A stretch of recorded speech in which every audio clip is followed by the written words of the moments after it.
Hoy les traigo la historia de Grupo Xcaret, una empresa mexicana que de verdad transformó la naturaleza, la cultura y el turismo en una experiencia inolvidable. Es una de esas historias que empiezan con el sueño de una sola persona y terminan convirtiéndose en un emblema para todo un país. Y es que detrás de ese nombre tan conocido hay una historia fascinante de cómo un sueño muy personal se fue convirtiendo poco a poco en todo un imperio. Acompáñenme a conocerla. A ver, sabemos que todo gran proyecto empieza con una visión, ¿no? Pero en este caso el origen es mucho, mucho más íntimo. Todo empezó con un sueño personal en medio de la selva. El protagonista de esta historia es el arquitecto Miguel Quintana Pali. Y para que se den una idea, él ya era un empresario muy exitoso en la Ciudad de México. Tenía su propia cadena de mueblerías, Pali. Pero de repente, en 1984, toma una decisión que le cambia la vida por completo. Compra 5 hectáreas en la Riviera Maya. Y no solo eso, un año después, imagínense, hace lo que pocos se atreven. Deja todo atrás, su negocio, la ciudad, y se muda para dedicarse de lleno a ese pedacito de tierra. Y lo más curioso de todo esto es que él mismo, como lo ha dicho, era pues enemigo de tener propiedades fuera. O sea, no le gustaba atarse a un solo lugar. Pero ese terreno tenía algo más, algo tan especial que lo hizo pensar, esto vale la pena. Y vaya que lo valió, porque apostó todo a esa única carta. Porque, y aquí viene lo increíble, el plan original no era ni de cerca el monstruo turístico que conocemos hoy. Nada que ver. El plan era construir su casa. Sí, su casa. La casa de ensueño de un arquitecto. Pero, como a veces pasa, la tierra misma tenía otros planes para él. Y es justo en ese momento que empieza, ahora sí, la construcción de un paraíso. Es el punto de quiebre donde ese sueño privado se transforma en una realidad pública y de verdad monumental. Imaginen la escena. Al empezar a limpiar esas 5 hectáreas, Miguel Quintana Palí se topa con un verdadero tesoro escondido. Es que no era solo selva. Debajo de sus pies, literalmente, había cenotes majestuosos, ríos subterráneos que corrían en secreto, y hasta vestigios de la cultura maya. La belleza de ese lugar era abrumadora. Era algo demasiado grande como para que fuera de una sola persona. Claro, ese descubrimiento lo cambió todo. Fue un giro de 180 grados. La visión pasó de ser mi casa de ensueño a una misión pública, compartir esa riqueza con el mundo.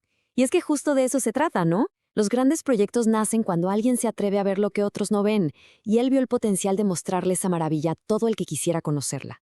Esta frase de él mismo lo resume todo. Esto no puede ser mío, esto tiene que ser algo público. Es el momento exacto de la revelación, ¿saben? El darse cuenta de que lo que había encontrado no era una propiedad, era un patrimonio de todos. Un tesoro que simplemente tenía que compartirse. Pero claro, una visión así de grande necesita acción. Así que, ¿qué hizo? Primero, buscó aliados. Se asoció con los hermanos Constance para conseguir el capital y, muy importante, más terreno para poder expandir el sueño. Luego, vino el trabajo duro, la tarea monumental de transformar la selva en un parque ecoarqueológico. Y finalmente, en diciembre de 1990, Xcaret abrió sus puertas. El sueño ya era una realidad. Pero como suele pasar, con el éxito masivo, también llegó el debate. El crecimiento de Xcaret fue tan grande y generó un impacto cultural tan fuerte que, bueno, hasta se ganó su propio término y un montón de análisis. A ese fenómeno, algunos académicos y críticos le pusieron un nombre: excaretización. ¿Y a qué se refieren con eso? Pues básicamente a la manera en que la cultura maya se presenta, digamos que se empaqueta o se estandariza, para que sea más fácil de digerir y más atractiva para el turismo masivo. Esta crítica va más allá, ¿eh? Los análisis académicos argumentan que se crea, y cito, un estereotipo con funcionalidad turística. O sea, que se convierte la cultura en una especie de producto exótico para el visitante. Y esta, hay que decirlo, es una de las tensiones más importantes que siempre han rodeado al parque. Y bueno, esta controversia no se quedó solo en los libros. En 2022 escaló a lo legal. El Gran Consejo Maya demandó formalmente a Grupo Xcaret. La acusación: beneficiarse económicamente de la cultura maya sin el permiso de las comunidades. Es un tema complicado. De hecho, el INDAUTOR, que es el Instituto Nacional del Derecho de Autor, al principio les dio la razón al Consejo. El proceso legal sigue, pero nos deja ver lo complejo que es este asunto. Ahora, a pesar de estas controversias, el crecimiento de Grupo Xcaret fue imparable. No se conformaron con un solo parque, para nada. Lo que construyeron fue un verdadero imperio de experiencias. Y su expansión fue súper rápida y muy estratégica. Miren, abren Xcaret en el 90 y para el 94 ya tenían la concesión de Excelja. Llegan los 2000 y se diversifican, abriendo parques de aventura como Explore. Y ya en la década de los 2010, le dan la vuelta al mercado hotelero con su concepto All for an Inclusive, que básicamente integra todo en una sola experiencia. Una jugada maestra. Y si hablamos de Xcaret, tenemos que hablar del corazón de su oferta cultural, el show México Espectacular. Es que el número lo dice todo, ¿eh? Más de 300 artistas en el escenario cada noche. Imaginen esa escala. Es una producción impresionante que, en esencia, es una carta de amor a México.